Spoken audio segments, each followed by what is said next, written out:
Hello student, कैसे आप लोग? आई होप अच्छे होंगे। तो चलिए आज जो है हम लोग वेव ऑप्टिक्स के अंदर एक बहुत इंपॉर्टेंट टॉपिक को कवर करने वाले हैं।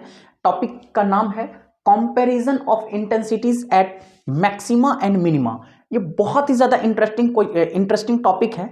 यहाँ पे अक्सर सीबीएसई जो है 100% 2 या 3 मार्क्स का डेफिनेटली क्वेश्चन आपको सीबीएसई में आएगा ही आएगा। नॉट सीबीएसई, आप किसी भी बोर्ड का पेपर देते हैं, चाहे सीबीएसई का दीजिए, आईसीएसई का दीजिए या किसी भी स्टेट बोर्ड का पेपर अगर आप देते हो, तो वेव ऑप्टिक्स के अंदर ये जो मैक्सिमा और मिनिमा के ऊपर जो क्वेश्चन है वो 100% पूछा जाता है। दैट मीन्स मैक्सिमम इंटेंसिटी और मिनिमम इंटेंसिटी का रेशियो हो गया, विड्थ रेशियो हो गया, एम्पलीट्यूड रेशियो हो गया, इंटेंसिटी का रेशियो हो गया। इसके ऊपर से आपको डेफिनेटली हमेशा आपको 2 या 3 मार्क्स में क्वेश्चन अक्सर पूछा जाता है। तो चलिए देखते हैं हम लोग, बहुत इंटरेस्टिंग टॉपिक है वेव ऑप्टिक्स के अंदर ये, और ये बिल्कुल गारंटेड क्वेश्चन है।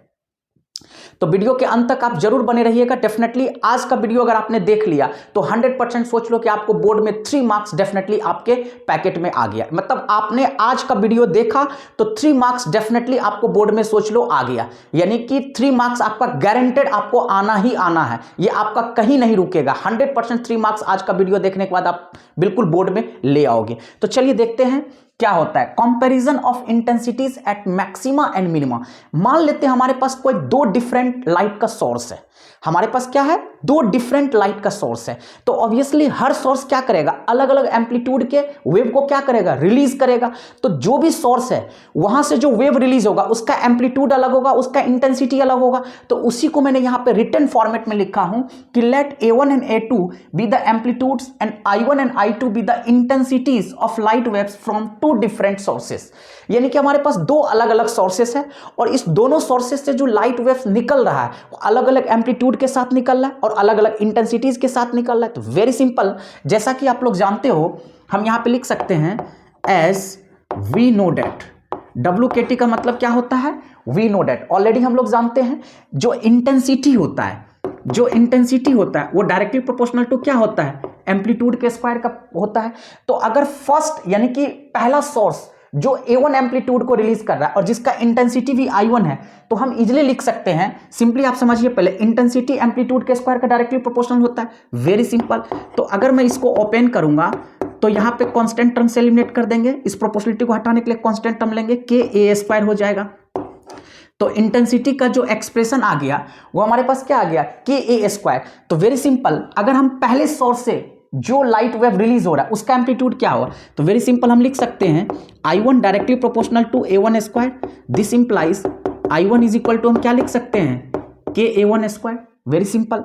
उसी तरह से दूसरा वेव यानी कि लाइट का जो दूसरा वेव है वो जो वेव को रिलीज करेगा तो उसका एम्पलीट्यूड क्या हो जाएगा? A2 और इंटेंसिटी क्या हो जाएगा? I2। तो I2 डायरेक्टली प्रोपोर्शनल टू क्या हो जाएगा? A2²। This implies I2 is equal to, हम क्या लिख सकते हैं?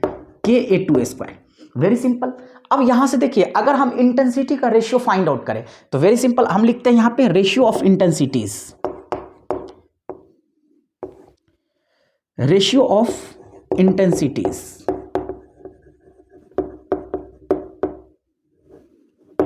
रेशियो ऑफ इंटेंसिटीज कैसे निकालेंगे? तो I1 अपॉन में अगर हम यहां पे I2 करते हैं तो वेरी सिंपल, हमारे पास क्या हो जाएगा? KA1² अपॉन में KA2²। K से K कैंसिल आउट हो जाएगा, तो हमारे पास क्या बचेगा? I1 अपॉन में I2 is equal to A1 upon A2, या डेट मीन्स A1² अपॉन में क्या हो जाएगा? A2²। Very simple. Upon I2 equal to A1 upon A2, क्या लिख सकते हैं हम यहाँ पे? होल स्क्वायर लिख सकते हैं, बिकॉज A1² अपॉन में A2² है। तो इसको मैंने क्या लिख दिया हूँ? A1 अपॉन में A2 का होल स्क्वायर। Very simple. तो इजीली हम क्या लिख सकते हैं यहाँ पे? देखिए, मैं थोड़ा इधर लेफ्ट साइड में लेके चलाता हूँ ताकि आपको समझने में कोई दिक्कत नहीं होगा। A1 अपॉन A2 अगर मैं निकालूँ तो अगर मैं A1 अपॉन में A2 लेंगे तो ये स्क्वायर क्या हो जाएगा? अंडर रूट में आ जाएगा। तो सीधी सी बात है, ये हमारे पास हो जाएगा I1 अपॉन I2। अब देखिए यहां पे एक इंटरेस्टिंग चीज समझने वाला है। A1 अपॉन A2 हमारे पास कितना हो गया? रूट अंडर I1 अपॉन में I2। Very good. अब हम एक चीज देखते हैं, एम्पलीट्यूड रेशियो हमारे पास क्या होता है? एम्पलीट्यूड रेशियो, एम्पलीट्यूड रेशियो जिसको हम लोग किससे इंडिकेट करते हैं? R से। एम्पलीट्यूड रेशियो को किससे इंडिकेट करते हैं? आर से। तो very simple, amplitude ratio is equal to होता है हमारे पास A1 अपॉन A2। तो इससे ये बिल्कुल क्लियर हो गया कि जो एम्पलीट्यूड रेशियो है A1 अपॉन में A2, और ऑलरेडी हमने देखा कि A1 अपॉन में A2 हमारे पास क्या आ गया, इसको आप ब्लॉक के अंदर आप बना सकते हो क्योंकि ये इंपॉर्टेंट फॉर्मूला है। तो यहां पे हम इजीली लिख सकते हैं root under I1 upon I2। Very simple, A1 upon में A2 root under I1 upon में I2। Very simple. अब यहां पे एक चीज समझिए, यहां पे इसी देखिए, एक होता है हमारे पास विड्थ रेशियो। विड्थ रेशियो क्या होता है? Width ratio, width ratio basically क्या होता है? तो देखिए, इसको हम लोग कहते हैं W1 अपॉन में W2। विड्थ रेशियो बेसिकली होता है W1 अपॉन में W2, which is equal to ये होता है हमारे पास A1 स्क्वायर अपॉन में A2 स्क्वायर। यानी कि देखिए यहां पे जो हमारे पास आ गया, यहां पे जो आपके पास आया था A1 स्क्वायर अपॉन में A2 स्क्वायर, ये इंटेंसिटी का रेशियो हो गया। यानी कि कहीं ना कहीं क्या हो गया, रेशियो ऑफ इंटेंसिटीज या विड्थ रेशियो। वेरी सिंपल, दोनों एक ही चीज है, चाहे इंटेंसिटीज का आप रेशियो लीजिए या विड्थ का रेशियो लीजिए, तो दोनों का दोनों देखिए। यानी कि जो A1 स्क्वायर अपॉन में A2 square is equal to W1 by W2, और यही A1 स्क्वायर अपॉन में A2 स्क्वायर को हम लोग क्या लिखते हैं, इंटेंसिटी रेशियो भी लिखते हैं। तो इसको हम क्या लिख सकते हैं, I1 अपॉन में I2। तो यहीं पे हम आपको समझा देते हैं कि ये जो I1 अपॉन में I2, इसको हम अरेंज करके लिख देते हैं। दिस इंप्लाइज I1 अपॉन में I2 is equal to W1 upon W2 is equal to, simply हम क्या लिख सकते हैं, A1 स्क्वायर अपॉन में A2 स्क्वायर। Very simple. अब देखिए, इसी को अगर मैं ये रूट को हटाता हूं तो क्या लिख सकता हूं, दिस इंप्लाइज, देखिए A1 स्क्वायर अपॉन में A2 स्क्वायर, अगर मैं इसको चाहूं तो A1 अपॉन में A2 का होल स्क्वायर भी लिख सकता हूं। Very simple. तो उस हिसाब से क्या हो जाएगा, A1 upon A2 is equal to under root क्या हो जाएगा हमारे पास, I1 upon I2 which is equal to under root W1 upon में W2। यानी कि A1 अपॉन में A2 हमारे पास क्या है, ऑलरेडी एम्पलीट्यूड रेशियो है, तो हम इसको इजीली लिख सकते हैं R is equal to A1 upon A2 which is equal to root under I1 upon I2 which is equal to root under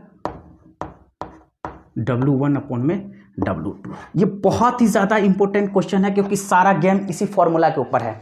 यानी कि आपने यहां पे देखा जो एम्पलीट्यूड रेशियो है वो A1 अपॉन में A2 है, which is equal to root under I1 upon में I2 which is equal to root under W1 upon में W2।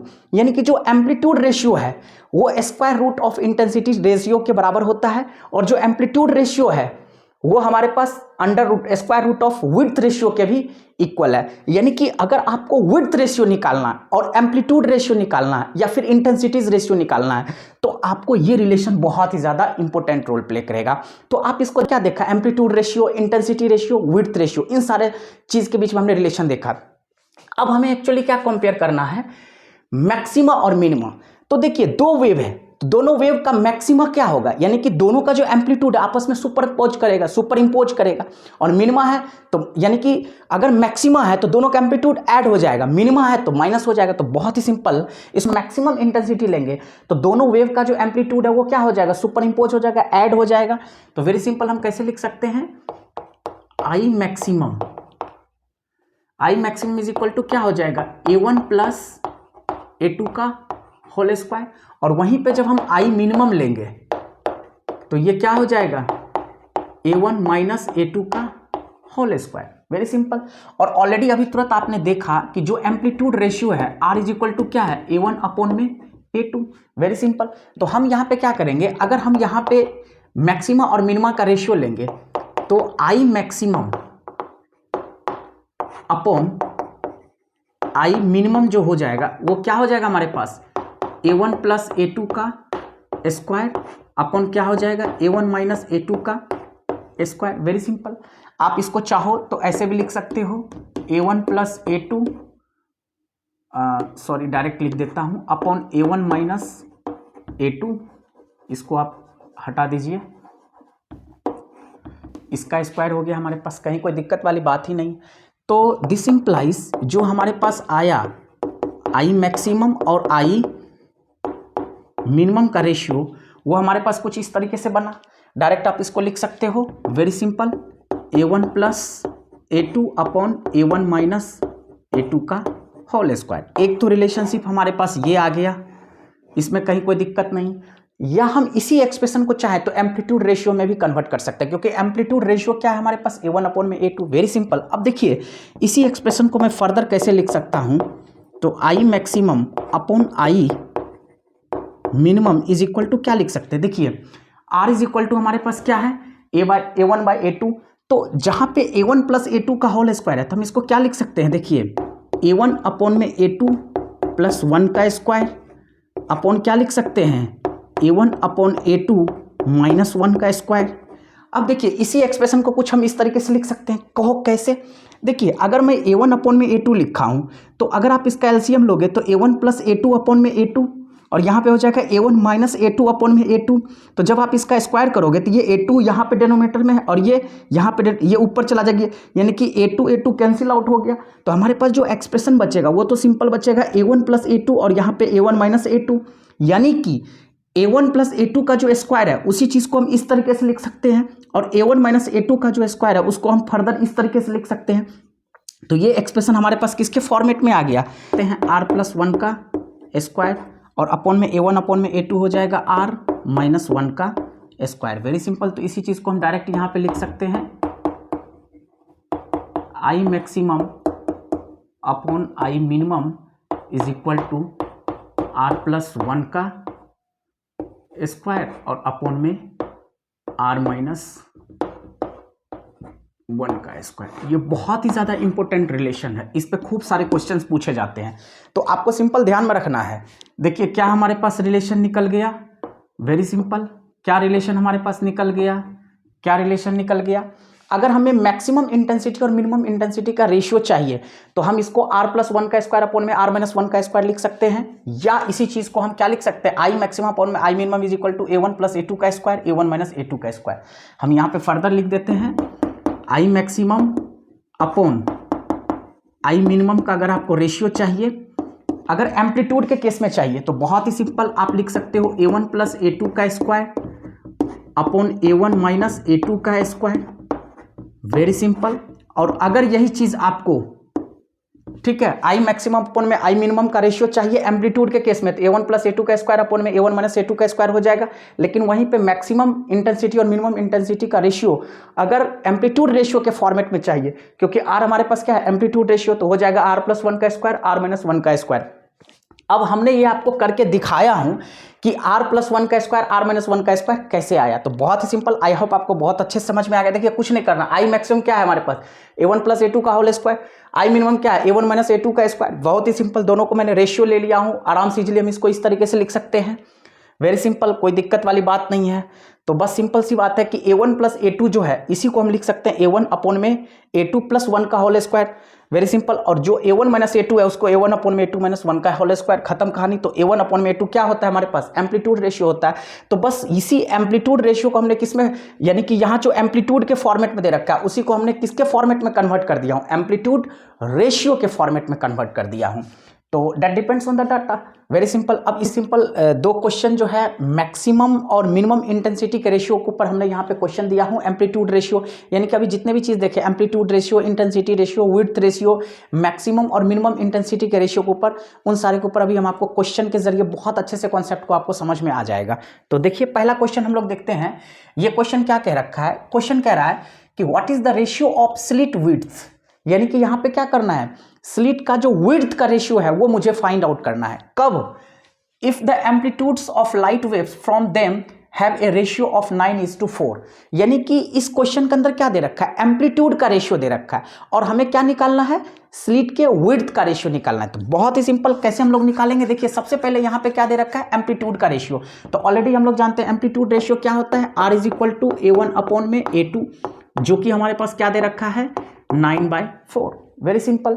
अब मुझे क्या निकालना है, विड्थ रेशियो। तो रिलेशन क्या होता है, देखिए इस फॉर्मूला को आप जरूर ध्यान में रखिएगा। आपने देखा था r इज इक्वल टू हमारे पास क्या था a1/a2, जो कि हमारे पास क्या हुआ था, under root I1/I2 which is equal to under root W1/W2। इसका मतलब है कि जो A1 स्क्वायर अपॉन में A2 स्क्वायर है वो क्या है, विड्थ रेशियो के इक्वल है।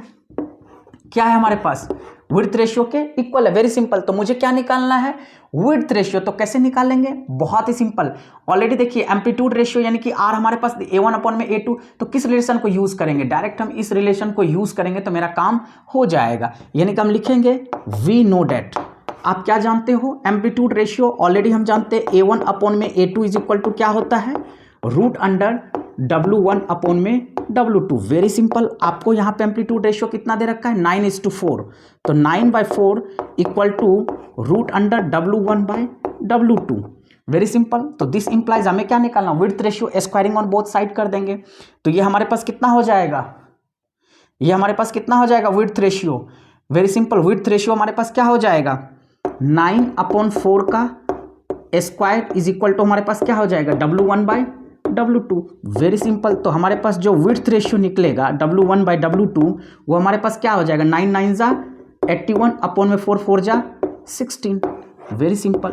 यानी कि जो विड्थ रेशियो है हमारे पास कितना आ जाएगा, 81:16। Very simple. देखिए आपको कुछ करना है, इस क्वेश्चन में कुछ है, आपको क्वेश्चन में क्या दे रखा था, विड्थ रेशियो फाइंड आउट करना है और आपको एम्पलीट्यूड रेशियो दे रखा है। एम्पलीट्यूड रेशियो जिसको आर लिखते हैं, आर से इंडिकेट करते हैं, तो R is equal to A1 upon में A2 जो कि 9/4 था, और मुझे क्या निकालना, विड्थ रेशियो। तो रिलेशन मेरा क्या कहता है, R is equal to A1/A2 which is equal to root under I1/I2, क्योंकि A1 स्क्वायर अपॉन में A2 स्क्वायर क्या होता है, W1/W2। तो अगर मैं A1 अपॉन में A2 लूंगा तो रूट अंडर W1/W2 हो जाएगा, और A1 अपॉन में A2 को ही क्या कहते हैं, एम्पलीट्यूड रेशियो कहते हैं। तो यहाँ पे एम्पलीट्यूड रेशियो दे ही रखा है। Very simple. तो which is root under I1/I2 root under, तो हमारे पास क्या है, एम्पलीट्यूड रेशियो दे रखा है, विड्थ रेशियो निकालना है, तो डायरेक्ट इस रिलेशन को हम यूज करेंगे। A1 अपॉन में A2 क्या हो जाएगा, रूट अंडर W1/W2। तो A1 अपॉन में A2 हमारे पास दे रखा है एम्पलीट्यूड रेशियो 9:4, तो 9/4 लिख दिए, root under W1/W2। Very simple, put the formula, get the answer. अगर हमें यहाँ पे विड्थ रेशियो निकालना है तो दोनों साइड क्या कर देंगे, स्क्वायर कर देंगे। तो स्क्वायर करेंगे तो 9/4 का स्क्वायर हो जाएगा, ये रूट क्या हो जाएगा, कैंसिल आउट, क्योंकि हमें दोनों साइड स्क्वायर करना है। क्या करेंगे, दोनों साइड स्क्वायर कर देंगे। तो जैसे ही दोनों साइड स्क्वायर करेंगे तो 9/4 का स्क्वायर और इसका जो स्क्वायर होगा तो रूट और स्क्वायर क्या हो जाएगा, कैंसिल आउट हो जाएगा। तो वेरी सिंपल, विड्थ रेशियो। तो विड्थ रेशियो हमारे पास कितना आ गया, 81:16। तो यानी कि विड्थ रेशियो W1:W2 क्या हो गया हमारे पास, 81:16। यही हमारे पास क्या आ गया, रिक्वायर्ड आंसर आ गया। Very simple. अब देखिए दूसरा क्वेश्चन हमारे पास यहाँ पे क्या दे रखा है, यहां पे दे रखा है to coherent sources have intensities in the ratio of, यानी कि यहां पे इंटेंसिटी रेशियो दे रखा है। वेरी सिंपल, ध्यान में देखिए यहां पे सिंपल इंटेंसिटी रेशियो दिया है, तो I1 अपॉन में I2 को हम क्या लिख सकते हैं यहां पे, 25 अपॉन में 16। Very simple. और मुझे क्या फाइंड आउट करना है, find the ratio of the intensities of maxima to minima after interference of light occurs. यानी कि जब लाइट का इंटरफेरेंस होगा तब जाकर के हमें क्या करना है, क्योंकि जब तक इंटरफेरेंस नहीं होगा, देखिए नॉर्मल कोई भी लाइट है तो उसका अपना एम्पलीट्यूड है, उसका अपना इंटेंसिटी है, लेकिन मैक्सिमा और मिनिमा तो तब होगा ना जब कोई ना कोई फेनोमेनन ऑफ लाइट होगा, आइदर इंटरफेरेंस हो, डायफ्रैक्शन हो, व्हाटएवर इट में भी। यानी कि इसने कहा है कि मैक्सिमा और मिनिमा, यानी कि मैक्सिमम मिनिमम इंटेंसिटी के रेशियो हमें तब निकालना है जब लाइट के अंदर क्या होगा, इंटरफेरेंस होगा। तो इंटरफेरेंस क्या होता है, डायफ्रैक्शन क्या होता है, हम आगे के लेक्चर में आपको समझाएंगे।